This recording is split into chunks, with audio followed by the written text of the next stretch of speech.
Experiencing no service on your Assurance Wireless phone? First, understand that Assurance Wireless uses other carriers' networks, so coverage depends on them. Check your coverage map on the Assurance Wireless app or website. If you're in a covered area, try a network reset.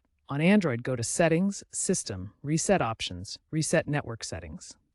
On iOS, it's Settings, General, Reset Network Settings.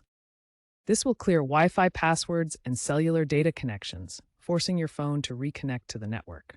This often resolves temporary glitches. If network reset doesn't work, your SIM card might be faulty.